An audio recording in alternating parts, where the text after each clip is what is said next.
Boa tarde ou boa noite, não sei. Espero que todos estejam bem, com saúde, né? Com paz, com coisas boas. Hoje está friozinho, pelo menos aqui, onde eu moro, está friozinho.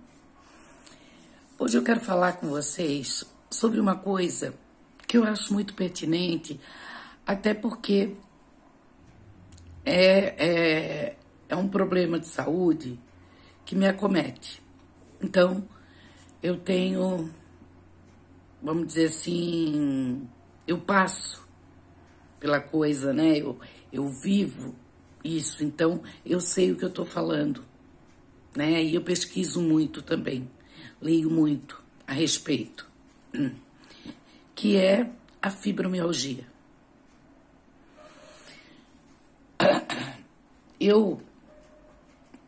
Desde que eu tive depressão, que eu tenho depressão desde menina, como diz meu primeiro psiquiatra que eu tive, quando eu tinha minha filha do meio pequena ainda, ele falou para mim que a minha depressão não vinha daquela época, a minha depressão já vinha desde menina.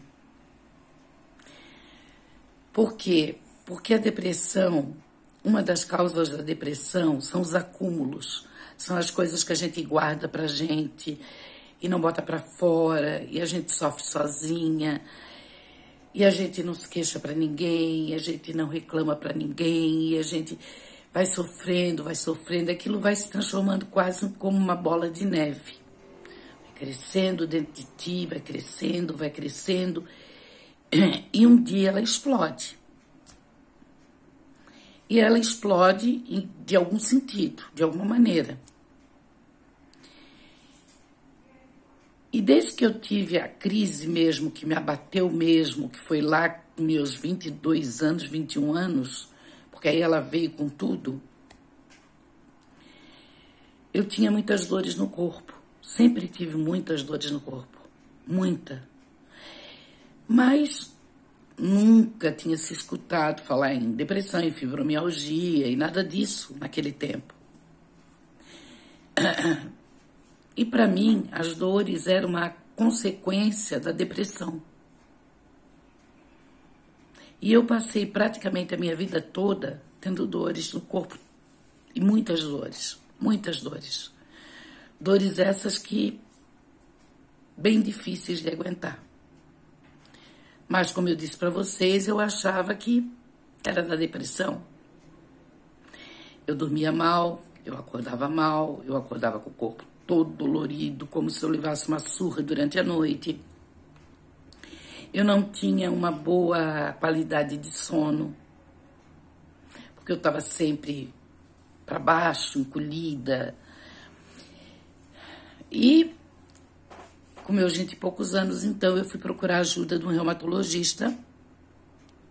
Minto, não foi com meus 20 e poucos anos. Eu nunca tinha ido a um reumatologista. Eu procurava muito, era psicólogo, psiquiatra, e, enfim, N ajudas para depressão, porque tudo para mim se resumia na depressão. Quando chegou, tive meus filhos em depressão, enfim, a minha vida foi em depressão e com fibromialgia.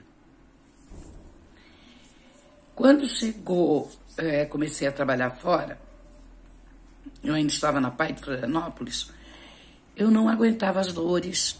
Eu tinha formigamento nas mãos, eu tinha formigamento nos pés, eu tinha medo de pegar meus alunos, porque eu trabalhava com alunos cadeirantes, alunos que tinha que segurar. Eu tinha dores nas mãos por escrever, eu gosto muito de escrever. Isso foi lá em 2012, 2013, mais ou menos, quando as dores parecem que começaram a ficar mais intensas. E aí eu comecei a pensar, nossa, isso não é normal, né? Até porque a genética da minha família, tipo da minha avó, por parte de pai, era uma genética que ela tinha tudo quanto ela tinha tipo de doenças. Reumatismo, osteoporose, doença de Paget, artrite, artrose. Às vezes, tadinha, a gente nem podia tocar nela com muita força, porque ela ficava roxa. Ela era toda delicadinha. E aí eu procurei um reumatologista. Até hoje ele, não sei se aposentou, ele na época já era um senhor. E depois, quando eu fui procurar ele, eu não encontrei mais. E ele me mandou fazer alguns exames. E com os exames, ele percebeu, por tudo que eu contava, porque a fibromialgia, gente, ela não tem um exame que comprove. Ela não tem. É a tua conversa com o médico. É o que tu vai contar para o médico que tu estás sentindo, que ele vai te avaliar. E eu fui relatando tudo que me doía, né? Tudo, formigamento nas mãos, dores nos braços, na cervical, no abdômen, nas costas. Na segunda consulta, ele chegou a um diagnóstico. Que eu tinha fibromialgia. Isso lá em 2012, 2013, que eu tinha fibromialgia. E de lá para cá, gente, eu nunca mais melhorei das dores. Nunca mais. A única coisa que eu fazia era tomar muito cuidado quando eu pegava aluno no colo, porque eu não tinha mais força. Para mim, fechar um cinto de uma cadeira de aluno, eu não tinha mais força. Porque a fibromialgia, o que é? Ela é dor, ela é fraqueza muscular generalizada. Então, tu vai perdendo a tua força. Tu vai tendo dores por todo o corpo e tu não vê explicação. Eu tenho muita cefaleia, na verdade, eu tenho enxaqueca crônica.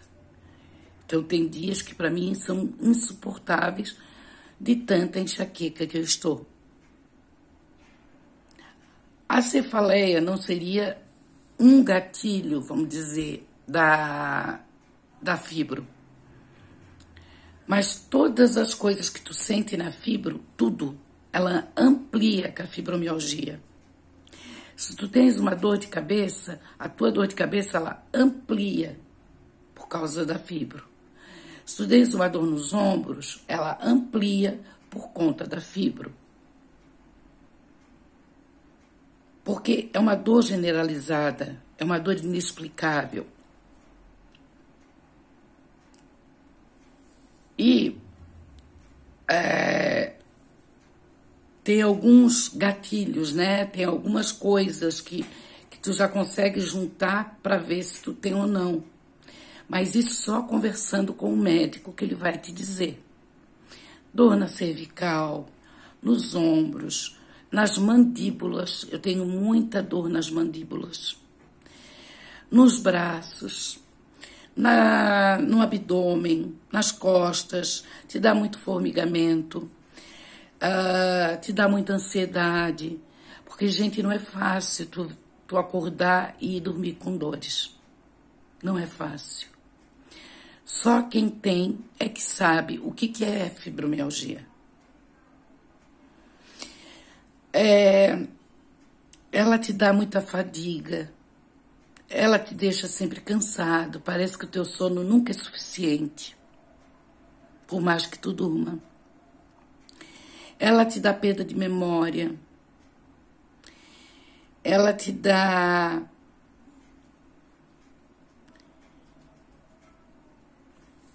enfim, coisas assim que tu pensas, meu Deus, eu devo ter alguma coisa incurável. Porque, na verdade, a fibromialgia até hoje não tem cura. Ela tem tratamentos paliativos, mas ela não tem cura. A minha fibromialgia foi associada à depressão.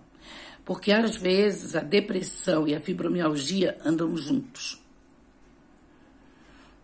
Mas também pode uma pessoa que nunca teve depressão começar a apresentar quadros de fibromialgia. Como a pessoa ter depressão e não ter fibromialgia. Mas normalmente eles são juntos. Essa doença ela acomete mais mulheres do que homens. Mas não que não acometa homens. Acometem sim. Crianças também. Mas só quem pode dar esse diagnóstico médico é o próprio médico. Eu nesse momento, eu estou afastada do meu trabalho por 60 dias. Porque eu tive dores agudas intensas. Na verdade, esse ano foi um ano muito difícil para mim, com relação a dores, com relação a enxaquecas. Foi muito difícil. Foi muito difícil. E agora eu fui no reumato essa semana e ele me recomendou pelo menos 60 dias de afastamento. Para mim fazer coisas que me deixem melhor. Para mim fazer atividade física, para mim caminhar, relaxar o corpo, fazer coisas que relaxem o corpo. Enfim, não tem cura, mas tem coisas que a gente pode fazer para se ajudar. Acompanhamento psiquiátrico, psicológico e com reumato são fundamentais. Por que o psicólogo? Porque aí é que tu começa a conseguir trabalhar as tuas dores, porque não são fáceis. E aí tu começa, normalmente eles indicam psicólogo de comportamento, para trabalhar com o teu comportamento diante a tua doença. Mas antes de tudo, a pessoa ela tem que ir no reumato para pesquisar se realmente ela tem fibromialgia. Porque nem tudo é fibromialgia. Pode ser reumatismo, pode ser uma artrite, uma artrose, e não está relacionada com a fibromialgia. Também pode. Então, gente, o meu relato é mais para ajudar pessoas que têm essas dores e não sabem o que é. E o que é pior para a gente, no meu caso, me deixa muito triste, é que muitas pessoas não acreditam. Por quê? Porque não tem um resultado médico. Não tem um exame médico para comprovar. E as pessoas colocam em dúvida as tuas dores.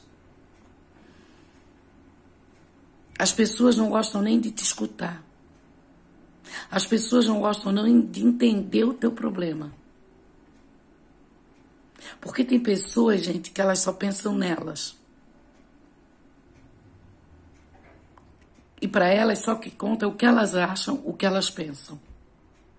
E aí colocam em dúvida o teu sofrimento. Então, hoje em dia, estou procurando não falar para ninguém das minhas dores.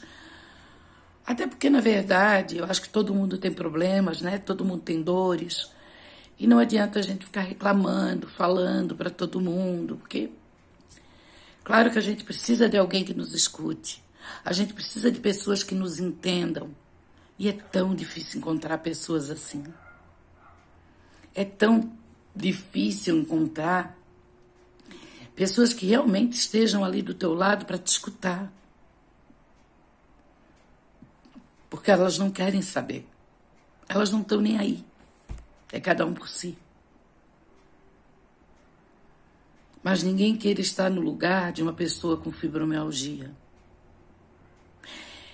E uma coisa que às vezes me irrita é quando as pessoas vêm e dizem assim, ó.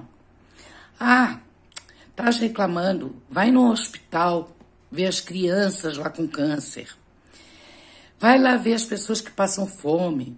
Vai lá nos orfanatos. Gente, não se faz isso com uma pessoa que está com dor, que está sofrendo. Cada um tem os seus problemas. Cada um sabe a dor que carrega.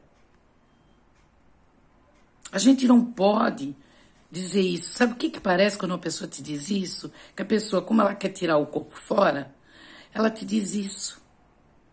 Ah, vai procurar uma igreja. Parece assim que tu tá mentindo. Essa impressão que dá que tu estás mentindo com o teu problema. E eu acho que nenhum de nós quer ter dores generalizadas. Nenhum de nós quer ter depressão. Ninguém pede por isso, gente. Ninguém pede. E o que me parece mais ainda é que só entendem as pessoas que passam isso na pele, que sentem essas dores. Eu não tenho vontade de sair. Eu não tenho vontade de passear. Às vezes eu me vejo apática, sem vontade de nada. E é tudo por conta da fibromialgia, porque ela também dá recaída de depressão. Porque não é fácil tu ficar com dor. E é o dia inteiro. É o dia inteiro. Mas ninguém quer ficar perto de uma pessoa com dor. Ninguém quer ficar perto de uma pessoa que está ali sofrendo. Ninguém quer tentar amenizar a tua dor. Mas não amenizar com esses conselhinhos, vai procurar uma igreja, ou vai no hospital infantil. Não, isso não é conselho que se dê para uma pessoa que está sofrendo, gente. Isso não é conselho. A gente tem que ser bem claro quando a gente falar alguma coisa para uma pessoa que está sofrendo. A gente tem que pensar bem quando uma pessoa está sofrendo, o que a gente vai falar. Não é qualquer coisa que tu pode falar. Ah, eu não tenho essas coisas porque eu sou forte. Forte até quando? A gente não sabe o dia de amanhã. Eu vou fazer 62 anos. Olha quanto tempo eu tenho dores. E sempre me aguentando firme. Sempre me aguentando firme, não é fácil. Eu passei esse ano, um ano mais difícil com relação a dores que eu poderia passar. Eu fui aguentando enquanto eu pude. Eu aguentei enquanto deu. Até que agora eu fui no médico, ele realmente constatou a minha fibromialgia, que eu já tinha outros laudos, né? Mas ele precisava fazer perguntas, questionamentos, exames. E ele disse, não, eu vou lhe dar... Ele queria me dar 150 dias, eu disse que não, que era muito. Que era muito. Então ele me deu 60 dias. Não quer dizer que eu vou melhorar, não quer dizer que eu vou ficar boa. Não. Em casa eu tenho dores. Aonde eu estiver eu tenho dores. Não é assim. Aonde eu estiver eu estou com dor. Eu posso sair para passear, eu vou estar com dor. E a pessoa, quando tem esses problemas, gente, ela precisa desaparecer. Ela precisa fazer coisas que, sabe, para aliviar. Dar uma passeadinha, sair com a família, ou sair com amigas. Mas, primeiramente, tem que procurar um psicólogo, procurar um psiquiatra e, principalmente, um reumatologista. Porque a fibromialgia não é fácil. Não é fácil, gente. Então, eu estou aqui hoje mais para passar esse vídeo para as pessoas que estão iniciando com dores, né? Ou que tem fibromialgia, que devem sentir assim, momentos muito difíceis, que não dá vontade de levantar da cama. Eu já passei por muitos dias que eu não tive nem vontade de levantar da cama, das dores que é. Então, para vocês saberem que nós estamos juntos, mas que a gente tem que ir à frente, sabe? Correr atrás da ajuda. Tem muitas coisas que a gente pode fazer para se ajudar. Mas principalmente conversar sobre o assunto. Mas converse com pessoas que você nota interesse em lhe escutar. Pessoas que realmente se preocupem com você, que queiram o seu bem e que queiram lhe escutar. Porque não é fácil. Mas não é impossível a gente ter melhoras. Ok? Um ótimo final de domingo, uma ótima semana a todos.